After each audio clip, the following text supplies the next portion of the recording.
Premier chapitre de mécanique en terminale S, la cinématique. Comme le dit Wikipédia, c'est étudier des mouvements indépendamment des causes qui les produisent. On va donc étudier pour un mouvement différents paramètres, la position, comme ici l'altitude, la vitesse au cours du temps et l'accélération. Donc ces deux graphiques sont liés au saut de Felix Baumgartner. On va prendre comme exemple la chute d'une boule. On va commencer par une étude expérimentale. Donc, première chose à faire à chaque fois, c'est l'étalonnage. Donc on va étalonner l'image par rapport à ce bâton de 2 mètres. Donc on va dire que ce bâton fait 2 mètres. On place une origine. Par convention, on place souvent ça en bas à gauche. Et on va pouvoir donc ensuite étudier la chute de cette balle. Donc on clique au milieu de la balle au cours de sa chute. On aperçoit donc en vert ici la trajectoire de la balle. Sur ce graphique qui ressemble à la trajectoire, on fait attention, ce n'est pas la trajectoire, sinon on aurait eu y en fonction de x. Là c'est y en fonction du temps. Et que fait la balle au cours du temps? Elle tombe vers le sol. L'équation est une équation du second degré. On voit ici avec ce t au carré. On va chercher à définir la vitesse pour ce point ici, où temps t égale 0,133 secondes. J'ai choisi pour calculer la vitesse de faire un calcul très simple. La vitesse, c'est la distance divisée par la durée. Donc par rapport au point d'intérêt qui est ici, je prends un point de référence avant, un point de référence après, et donc je calcule la vitesse. C'est une vitesse, on va plutôt l'assimiler à une vitesse moyenne entre ce point-là et ce point-là. Je peux choisir pour affiner la valeur de notre vitesse au point qui nous intéresse de réduire l'intervalle. Donc on passe à des points plus proches. On trouve une valeur semblable. On peut remarquer aussi que la vitesse que l'on calcule correspond à la pente de cette droite qui relie nos deux segments delta y et delta t. On retrouve ici moins 2,68. Quand je fais le rapport, on trouve moins 2,65. On affine encore. Et au moment, à force de réduire l'intervalle, on arrive à ceci. Là, il faut imaginer que l'intervalle delta y et delta t sont vraiment tout petits. On sait que la vitesse correspond à la pente de la droite qui relie nos deux segments delta y et delta t. Il se trouve ici que cette droite, c'est la tangente au point considéré. Alors si on fait un bilan, en réduisant petit limite d'intervalle, voilà ce que je trouve au niveau des vitesses. Le coefficient directeur de la tangente, c'est aussi donc moins 2,79. Et quand je calcule la dérivée, donc c'est cette droite-là, je trouve donc une droite qui a pour équation moins 10,4 fois t moins 1,31. Et au temps 0,133, on trouve que cette valeur c'est moins 2,69. Donc qu'est-ce qu'on retient de tout ça au final? On retient qu'on peut, sur un graphique qui nous montre la position au cours du temps, retrouver la vitesse à un point donné en traçant la tangente en ce point et en calculant son coefficient directeur. Pourquoi? Parce que mathématiquement, le coefficient coefficient directeur de la tangente en ce point correspond à la dérivée de y par rapport au temps en ce point-là. On le voit très bien ici, en imaginant que l'axe horizontal c'est le temps et non pas x. La pente de cette droite qui correspond à la vitesse moyenne entre ces deux points, c'est delta y sur delta t. Si je réduis justement l'intervalle de temps h entre ces deux points, c'est-à-dire si je rapproche m du point A,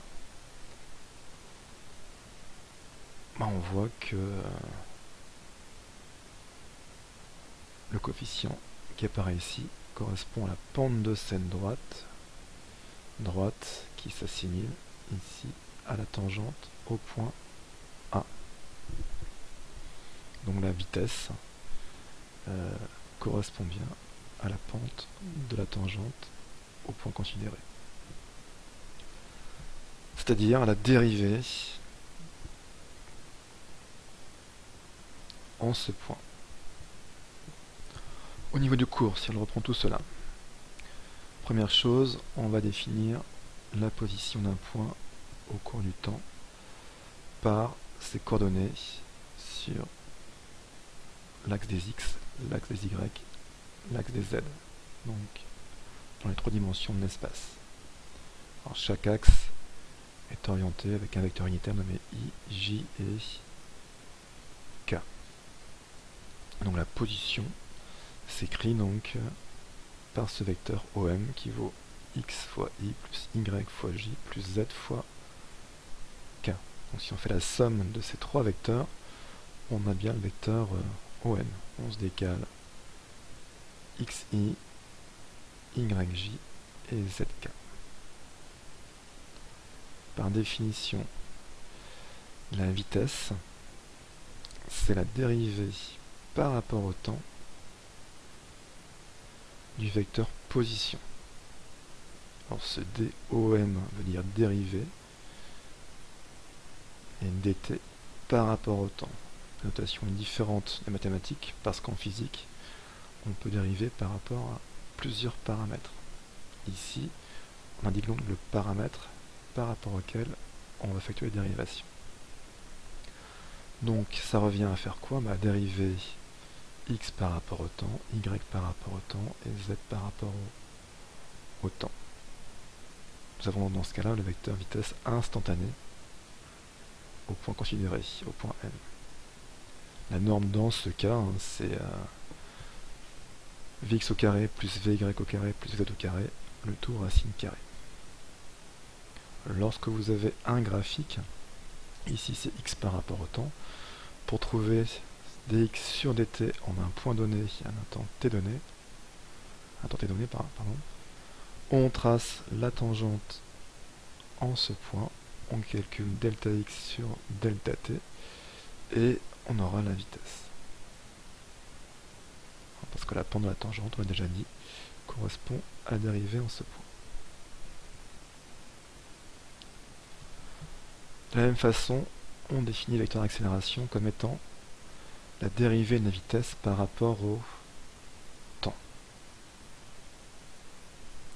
Ce qui revient à écrire que ça correspond à la dérivée seconde. Alors, le 2 devrait être ici, pareil pour la suite, du vecteur position par rapport au temps. Alors l'expression ici d de OM sur dt au carré veut dire qu'on dérive deux fois une équation horaire de OM par rapport au temps. Exemple, voici l'équation horaire pour la verticale. On dérive une fois, on obtient la vitesse. On dérive cette équation une deuxième fois, on obtient l'accélération. On pourra remarquer au passage que l'accélération calculée correspond pratiquement à moins petit g. En terminale, vous devez savoir décrire certains mouvements. Alors, uniforme ici veut dire vitesse constante. Alors voilà le premier cas, hein. Mouvement rectiligne uniforme, le vecteur vitesse reste constant au cours du temps, et l'accélération est égale au vecteur nul. Le mouvement rectiligne uniformément accéléré, donc la trajectoire reste une droite, A et V sont de même direction et de même sens, V va augmenter au cours du temps, A est une constante. Ici, toujours un mouvement rectiligne, donc selon une droite, V et A en même direction mais sont de sens opposé. Au cours du temps, la vitesse va diminuer. Donc d'abord un mouvement ralenti, et après, on peut imaginer, si l'accélération persiste, un mouvement uniformément accéléré dans l'autre sens. Ici, le mouvement circulaire uniforme. Donc circulaire, la trajectoire est un cercle. Uniforme, la vitesse reste constante. On fait attention, la norme de la vitesse reste constante, mais le vecteur vitesse, lui, qui est tangent à la trajectoire, va tourner tout au long de la trajectoire. La particularité, surtout ici, c'est que le vecteur A et le vecteur V sont perpendiculaires. Si on a fait un mouvement circulaire uniformément accéléré, on a toujours V tangent à la trajectoire. A et V forment un angle plus petit que 90 degrés, et pour un mouvement circulaire uniformément ralenti, A et V forment un angle plus grand que 90 degrés. Pour décrire certains mouvements, le repère tournant-mé n'est pas adapté. On utilise parfois la base de Freinet. Alors cette base, c'est un repère tournant avec deux vecteurs unitaires, UT, qui est toujours tangent à la trajectoire, et UN, N pour normal, qui est perpendiculaire au vecteur UT. Alors quel avantage cela peut avoir? Le premier avantage, c'est que le vecteur vitesse étant toujours tangent à la trajectoire, le vecteur vitesse n'est toujours dirigé que selon la direction UT. Par exemple ici, la norme de V, c'est V tangent égale à V, et V normal égale à 0. Le vecteur A, lui, a deux composantes. La composante tangentielle qui vaut dv sur dt, la composante normale qui vaut v au carré sur r. Dans le cas d'un mouvement circulaire uniforme, la composante tangentielle est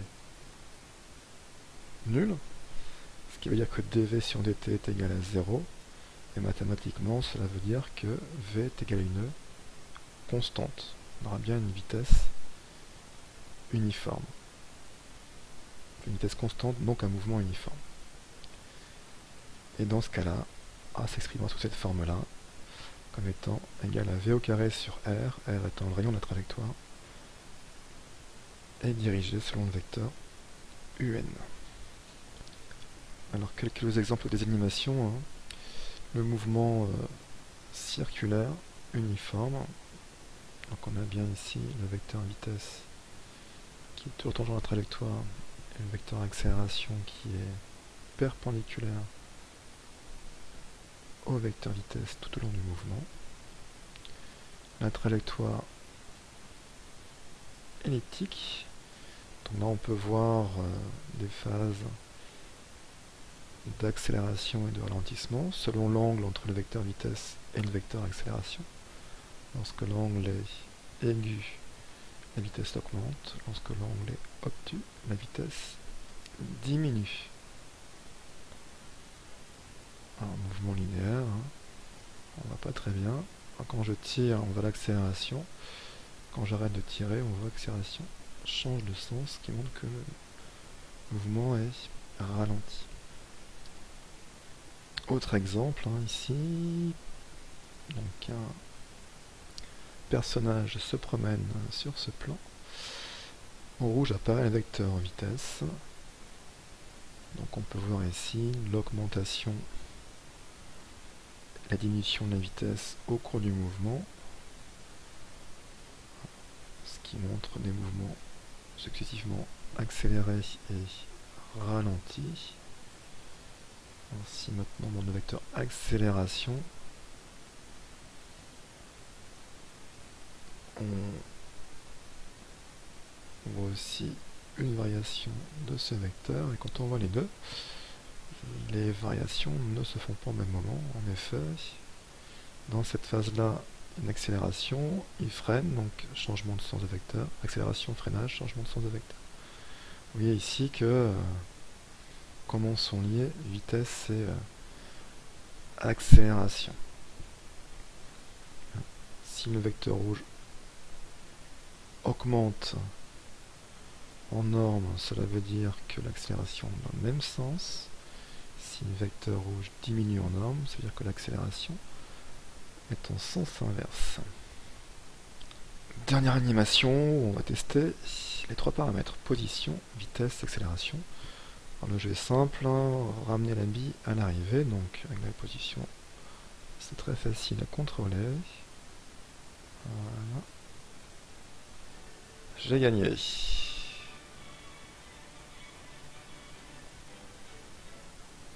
Alors maintenant on recommence en jouant sur le vecteur vitesse. C'est déjà plus compliqué, il faut que la balle soit d'abord dirigée à droite et après à gauche.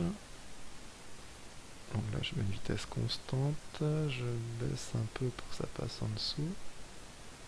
Si je mets à 0, ça s'arrête. Et là je mets un vecteur vitesse dans le bon axe. Je peux aller plus vite ou moins vite à la fin pour pouvoir gérer donc l'arrivée. Voilà. Et dernier cas qui est beaucoup plus compliqué, c'est le vecteur accélération. Alors dès que je mets un vecteur accélération en route avec au départ une bille mobile, ça veut dire que la vitesse va augmenter. Donc tant qu'il y a un vecteur accélération, la vitesse augmente très rapidement. Et ma bille risque de sortir de la feuille. Alors non seulement il faut que la bille aille un petit peu par ici et revienne par là. On va tenter, vous voyez, je mets un tout petit vecteur d'accélération, et la bille va de plus en plus vite. Si je mets à 0, ça ne sert à rien parce que la bille continue, vitesse constante, donc je la fais ralentir pour qu'elle change de sens. Voilà, je l'ai perdue. Très difficile. Donc ces trois animations, on les retrouve sur le site PHET Colorado. C'est assez instructif pour comprendre la différence entre ces trois paramètres, accélération, vitesse et position. Merci de m'avoir écouté.